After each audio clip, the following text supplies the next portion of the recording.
¿Qué tal amigos? Bienvenidos a un episodio más de la Biblia bajo los lentes, en este video habitual de cada semana sobre el Evangelio de Marcos. Hoy día vamos a estudiar un pasaje muy sabroso y muy conocido del capítulo 12 de Marcos. Es la pregunta que los saduceos hacen sobre la resurrección. Y se encuentra entre los versículos 18 y 27 del Evangelio de Marcos en el capítulo 12. Así es que vamos directamente al texto, porque vamos a decir hartas cosas acerca de esto. Leo entonces desde la Reina Valera versión 1960, y el versículo 18 dice así: Entonces vinieron a él los saduceos, que dicen que no hay resurrección, y le preguntaron, diciendo, y voy a interrumpir la lectura ahí.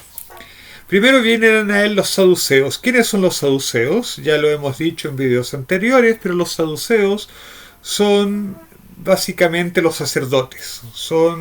Es la casta sacerdotal de Israel. Y los saduceos se diferenciaban, y de hecho eran un partido opuesto a los fariseos. ¿Cuál era la mayor diferencia? Es que los fariseos aceptaban tanto la ley escrita, lo que nosotros llamaríamos el Antiguo Testamento, la Biblia hebrea, como la ley oral, que era la tradición rabínica. Los saduceos no aceptaban la tradición rabínica, no aceptaban la ley oral, y dentro de la Biblia hebrea, ellos realmente aceptaban casi que exclusivamente la Torá, los 5 primeros libros de la Biblia, los libros de Moisés. No estoy seguro si le daban alguna connotación canónica a los salmos o a los profetas, pero por lo que vamos a ver ahora yo lo dudo. En realidad ellos aceptaban la Torá como canon fundamental. Y en consecuencia de esto, los saduceos no creían en la resurrección y tampoco creían en la existencia de ángeles u de otros seres espirituales. Les explico por qué rápidamente. La resurrección no formaba parte de las creencias originales del judaísmo. De hecho, el judaísmo antiguo, el judaísmo de los primeros escritos, de los primeros estratos de la religión de Israel, en realidad pensaba que cuando una persona moría, en realidad se moría realmente, y su energía vital, su alma, como lo quieran llamar, su espíritu, volvía a Dios, o bien la persona como tal pasaba a una existencia semisombría en el Sheol. No está claro exactamente qué tipo de existencia se presuponía que había en el Sheol. En los textos canónicos, el Sheol es simplemente el lugar de los muertos. Uno podría pensarlo como la tumba. Si la creencia popular le asignaba algún tipo de existencia sombría en el Sheol, no está claro. El caso es que no había una teología clara acerca de qué ocurría después de la muerte. Sin embargo, en los textos posteriores, cercanos al exilio babilónico y posteriores al exilio babilónico, comienza a formarse una teología clara, o un poco más clara, del mundo por venir. Y entre esos desarrollos aparece la idea de la resurrección. Por ejemplo, en el Antiguo Testamento, en la Biblia hebrea, la primera vez que aparece la idea de la resurrección de manera clara es en el llamado Apocalipsis de Isaías, en Isaías 26, versículo 19, donde dice: tus muertos vivirán, sus cadáveres resucitarán. En hebreo dice: sus cadáveres se levantarán. Despertad y cantad, moradores del polvo, porque tu rocío es cual rocío de hortalizas, y la tierra entregará a sus muertos. Entonces esta es la primera vez que aparece en la Biblia hebrea la idea de resurrección.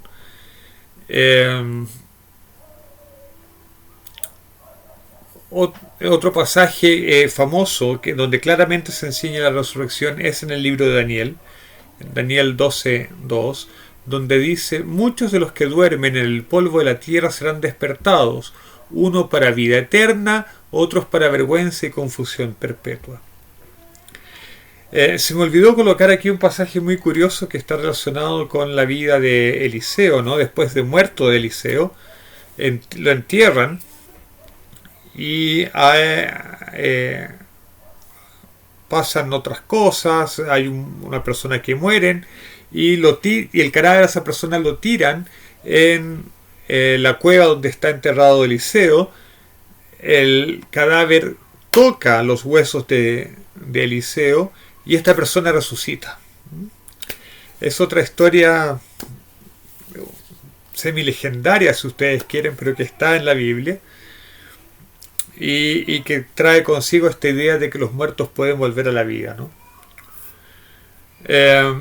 Ideas afines aparecen en otros libros. Por ejemplo, en Oseas se nos dice que de manos del Seol los redimiré, los liberaré de la muerte. Muerte, yo seré tu muerte, yo seré tu destrucción, Seol. La compasión se ocultará de mi vista. Eso nos dice Oseas 13:14. Salmos 49:15 nos dice: pero Dios redimirá mi vida del poder del Seol, porque Él me tomará consigo. Salmos 16:10. Porque no dejarás mi alma en el Seol, ni permitirás que tu santo vea corrupción. O sea, estos versículos sugieren la idea de resurrección, aunque no lo expresan claramente. Algunos también incluyen dentro de estos versículos que probarían, entre comillas, la resurrección, a Job 19:26, donde dice: y después de deshecha mi piel, en mi carne he de ver a Dios. Pero esto depende de qué interprete uno por la frase después de deshecha mi piel. Porque recordemos que Job tenía una enfermedad cutánea. De hecho, soy colega con Job en mi psoriasis, digamos. Entonces, tal vez Job se está refiriendo a su enfermedad de la piel, que le está deshaciendo la piel, y que aún así él vería a Dios en su carne. No lo sé.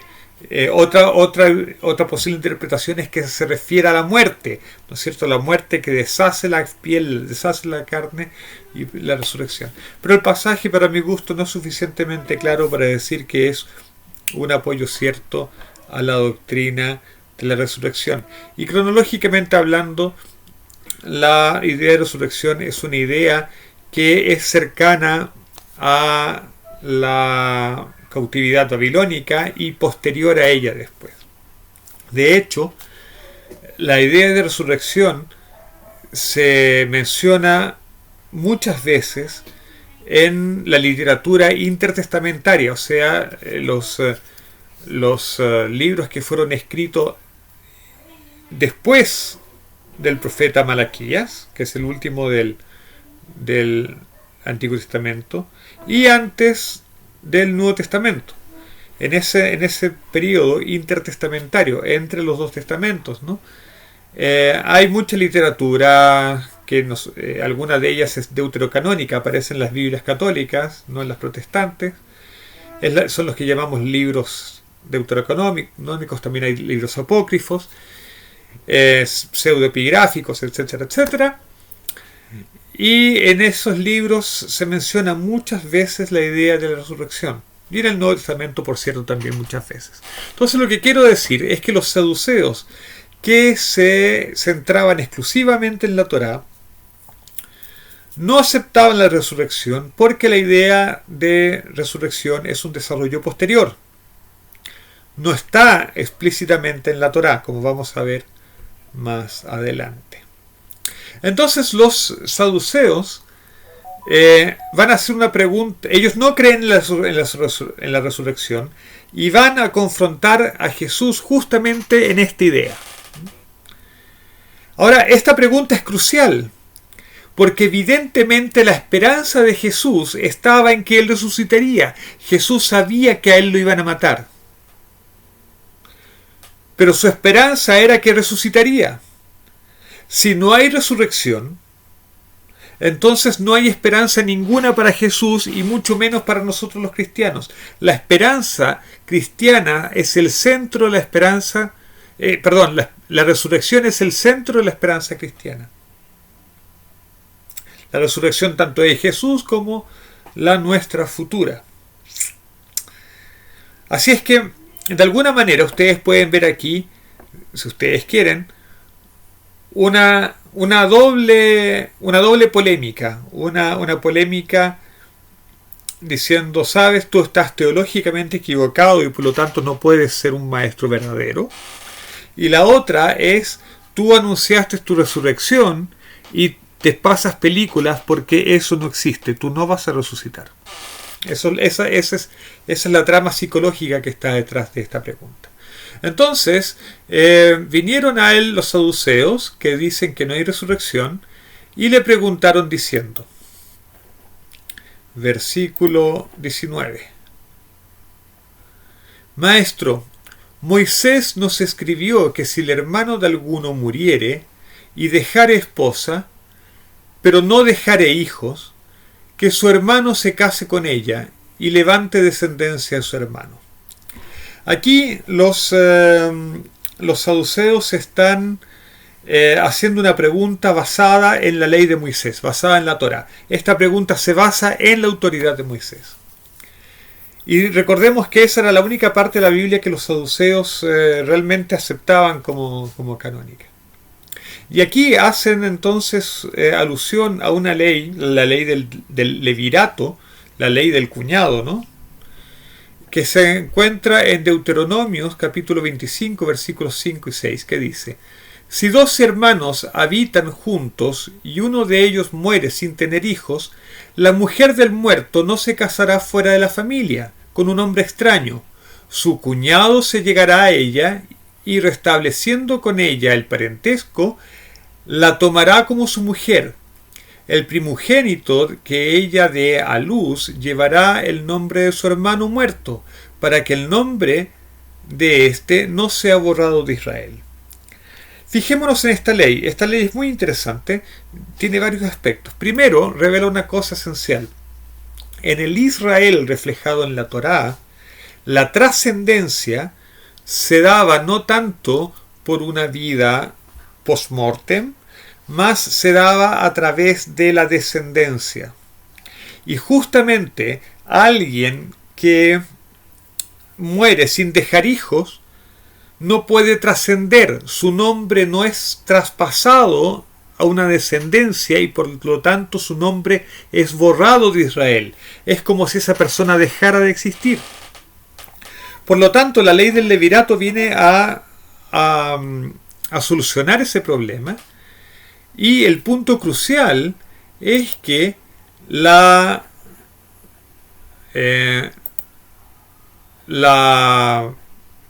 mujer tenía que casarse con el cuñado para darle hijos a nombre, para dar un hijo al menos, un hijo a nombre del fallecido, del esposo fallecido. Entonces todo esto se trataba de darle descendencia al esposo fallecido. De alguna manera el cuñado venía a suplir lo que su hermano no había podido hacer. ¿Ok? Entonces, de alguna manera todo estaba relacionado con el primer esposo. Esa es la aclaración que quería hacer. Ok. Y en el versículo 19 los saduceos lo dicen muy bien. El hermano tenía que casarse con la viuda, o sea, el cuñado tenía que casarse con la viuda para levantar descendencia a su hermano. Versículo 20. Aquí comienzan a contar una historia entonces. Hubo 7 hermanos. El primero tomó esposa y murió sin dejar descendencia. Y el segundo se casó con ella y murió y tampoco dejó descendencia. Y el tercero de la misma manera. Y así los 7, y no dejaron descendencia. Y después de todos, murió también la mujer. En la resurrección, pues, cuando resuciten, ¿de cuál de ellos será ella mujer, ya que los 7 la tuvieron por mujer? Ajá, aquí los saduceos intentan demostrar que lo absurdo de la resurrección, de la idea de resurrección. Intentan demostrar que la Torá es contradictoria con la idea de resurrección. Entonces, de hecho, los saduceos están intentando hacer una demostración por reducción al absurdo. Ahora bien, uno podría contraargumentar y uno podría decir que legítimamente en realidad la mujer era la esposa del primer hermano porque todos los demás eran sustitutos para darle descendencia al primero. Pero Jesús no toma ese camino. Jesús va a ir por otro lado. Verso 24. Entonces, respondiendo Jesús les dijo: ¿no erráis por esto porque ignoráis las Escrituras y el poder de Dios? Fíjense, Jesús no responde a la pregunta planteada por los saduceos. De hecho, contesta con una pregunta, que es algo súper rabínico. Aquí Jesús está actuando como rabino hecho y derecho. Y Jesús, con esta pregunta que hace, va a ir al centro del problema. No se va a ocupar de esta paradoja que plantearon los saduceos. Va a ir al centro del asunto.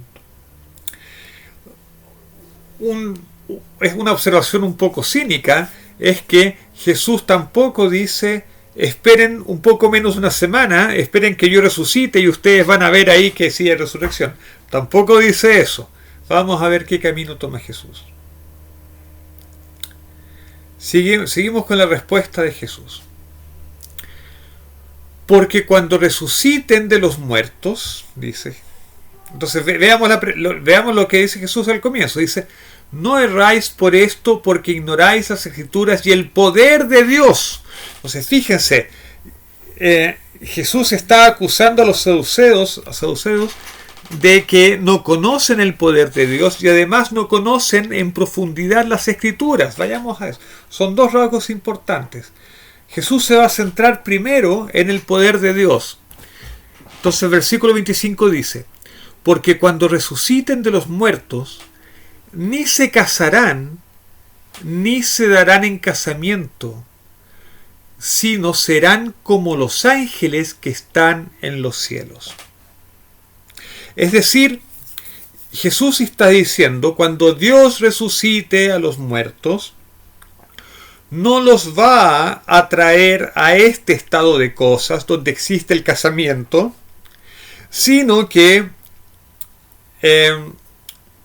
los va a llevar a otro plano de existencia. Un plano de existencia donde no va a existir el casamiento, que es el plano de existencia de los ángeles. Ahora bien, uno se pregunta de dónde sacó Jesús semejante idea. Porque de hecho uno podría argumentar al revés, uno podría argumentar desde la Torá diciendo la resurrección y la restauración de todas las cosas en realidad va a retrotraer el estado actual del mundo al tiempo anterior al pecado de Adán y Eva. Y el matrimonio fue instituido antes del pecado. Por lo tanto, uno podría esperar que en la resurrección también sobreviviese el matrimonio. Pero Jesús no hace eso, no argumenta por ahí. Jesús está sacando de alguna parte una idea diferente, la idea de que en la resurrección las personas no van a estar en el estado actual, sino que van a estar en un estado más parecido al de los ángeles, a los ángeles que están en el cielo. Muy bien. Fíjense que el primer argumento, el argumento que no dio Jesús y que yo le estoy sugiriendo a Jesús que lo dé, ¿no? ¿Por qué no lo hace Jesús? ¿Por qué no le dice eso a los saduceos? Sería súper poderoso porque sería un argumento tomado de la Torá, un argumento tomado del Génesis. Pero no, Jesús no hace eso. ¿De dónde saca Jesús la idea de que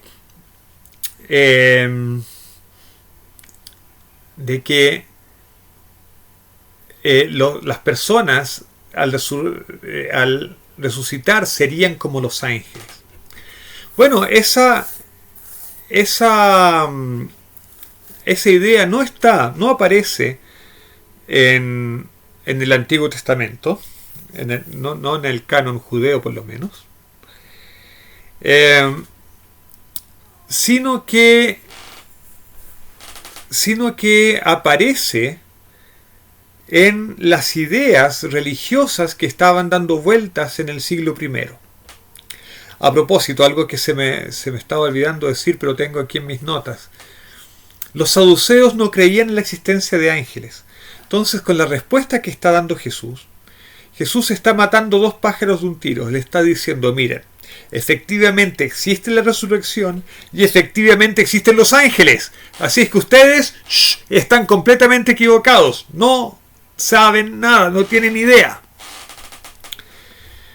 Pero como decía, Jesús saca esta idea de que los resucitados serían como los ángeles, la saca de las ideas religiosas que estaban dando vueltas en su época. Idea que está más o menos expresada en los deuterocanónicos, pero está mucho más claramente expresada en los libros pseudoepigráficos intertestamentarios. Entonces vamos a citar dos libros pseudoepigráficos, y no estoy diciendo que sean canónicos o que tengamos que considerarlos canónicos. Estoy simplemente diciendo que eran libros que reflejan ideas muy populares en la época de Jesús. El primero de ellos, el primero que voy a citar, es el libro de Enoc. Técnicamente se llama Primera de Enoc. En el capítulo 15, versículos 4 y 7 dice lo siguiente. Fíjense. Y aunque ustedes eran santos espirituales viviendo la vida eterna, perdón, aquí antes de seguir les voy a dar el contexto de esto. ¿A quién se está refiriendo? ¿A quién se le está hablando? Se le está hablando a los ángeles caídos. El libro de Enoc cuenta que hubo un grupo de ángeles que decidió transgredir los mandatos de Dios y venir a esta tierra y tener relaciones sexuales con mujeres, con humanas, tal como está sugerido en el libro de Génesis, capítulo 6, versículo 4. Sí. Y entonces en ese contexto se le está hablando a esos ángeles caídos y se les dice: y aunque ustedes eran santos espirituales viviendo la vida eterna, se han contaminado con sangre de mujer y han engendrado hijos con sangre de carne. Y como hijos de hombres, han codiciado la carne y la sangre, como también los que mueren y perecen. Por tanto, también les he dado mujeres para que las embaracen y engendren hijos por ellas, para que así nada les falte en la tierra. Pero antes eran espirituales, viviendo la vida eterna e inmortales para todas las generaciones del mundo. Por tanto, no os he dado esposas porque en cuanto a los espirituales del cielo, en el cielo está su morada. Y fíjense que aquí hay dos ideas interesantes. Primero, los hombres tienen esposas, tienen mujeres, porque necesitan procrear debido a que los hombres somos mortales. Entonces, el engendrar y por lo tanto la idea de casamiento, o al menos la idea de relaciones sexuales, está relacionada con la mortalidad del hombre y de la mujer, del ser humano. Mientras que los ángeles, siendo ellos inmortales, no necesitan engendrar, no necesitan reproducirse, y por lo tanto los ángeles no tienen esposas, no hay matrimonios entre los ángeles. Entonces, este libro, el libro de Enoc, que es un libro muy antiguo, o sea, es un libro anterior a Jesús. El libro de Enoc fue probablemente escrito entre los siglos segundo y primero antes de Cristo, antes de la era común. Y, en fin, este libro ya tiene esta idea de que el matrimonio está relacionado con la mortalidad del ser humano, y los ángeles no necesitan el matrimonio y no tienen matrimonio porque son inmortales.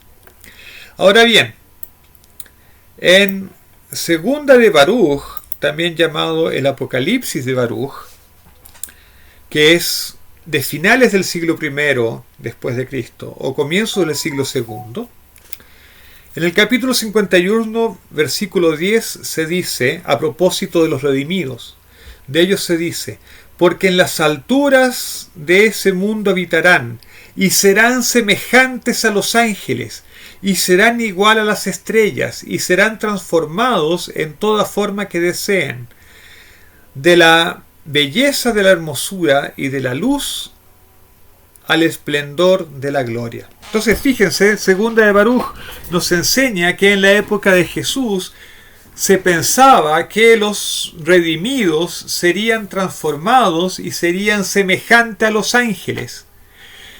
Mientras que Enoc nos dice que entre las ideas religiosas del mundo que habitó Jesús, del judaísmo del que participó Jesús, los ángeles no tienen relaciones sexuales porque son eternos. De este mundo de ideas, Jesús entonces argumenta que Dios va a transformar a los seres humanos y no los va a dejar en el estado actual, sino que los hará igual que los ángeles, y los ángeles no se casan, por lo tanto no hay matrimonio en la resurrección. Y eso destruye de plano la argumentación de los saduceos, solo que en bases que los saduceos no aceptan. ¿Okay? Jesús les está diciendo: existen ángeles, existe resurrección, y la tradición oral sí tiene cierto peso, cosa que nos molesta a nosotros protestantes también, pero en fin, ese es otro cuento que no voy a tocar ahora, pero no alargar demasiado este video. Verso 26: pero respecto a que los muertos resucitan, ¿no habéis leído en el libro de Moisés cómo le habló Dios en la zarza diciendo: yo soy el Dios de Abraham, el Dios de Isaac y el Dios de Jacob? Dios no es Dios de muertos, sino Dios de vivos. Así que vosotros mucho erráis. Ahora Jesús hace algo interesante. Ahora Jesús argumenta desde la Torá, desde los libros de Moisés, lo que sí aceptan los saduceos. Y Jesús entonces eh, les va a demostrar la realidad de la resurrección desde la Torá, desde los libros de Moisés. Pero para hacerlo, Jesús no va a usar la interpretación literal del texto, porque en la Torá no se habla explícitamente de la resurrección. De hecho, no hay ningún pasaje de la Torá que diga que hay resurrección. Lo que Jesús va a hacer es usar una técnica rabínica de interpretación del texto, que es la interpretación por insinuación. En la tradición rabínica hay 4 niveles de interpretación del texto bíblico. Este método se llama Pardés. Pardés significa jardín. La Torá es como un jardín, ¿eh? Y tiene 4 niveles de interpretación. El primero es Pshat, que es el sentido literal. El segundo es Remes, la insinuación. Drash es la interpretación, la exégesis, la comparación de un texto con otro. Y luego viene el Sot, que es el secreto místico, la Kabbalah, si ustedes quieren. Jesús va a usar el segundo de nivel de interpretación, la insinuación. Entonces, Jesús cita este pasaje en que Moisés se encuentra con Dios por primera vez y Dios se presenta y le dice: yo soy el Dios de Abraham, de Isaac y el Dios de Jacob. Y Jesús argumenta: bueno, Dios no es Dios de muertos. Dios, para empezar, es un Dios vivo. Y lo que es propio de Dios es la vida. Dios es un Dios de vivos. No es adorado por los muertos, es adorado por los vivos. Así es que, si Dios es Dios de los patriarcas y los patriarcas murieron, entonces la muerte de los patriarcas no puede ser definitiva. Y si no es definitiva, entonces eso implica que debe haber resurrección. Y esta es la demostración que hace Jesús de la existencia de la resurrección por la Torá. Así es que, mis queridos amigos, espero que este pasaje, que a veces es un poco oscuro, haya sido iluminado un poco con estas referencias a literatura extrabíblica y a cómo Jesús razonó. Y espero también que nos sirva para recordar la centralidad de la resurrección en la fe cristiana. Al final es nuestra gran esperanza, la esperanza de que la muerte no es la realidad última.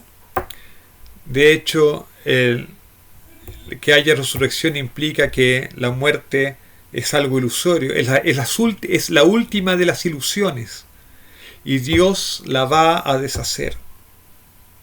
Dios, que es verdad, revelará la verdad que es Él, y Él es vida, y nos dará la vida a todos a los que estemos adheridos a Él.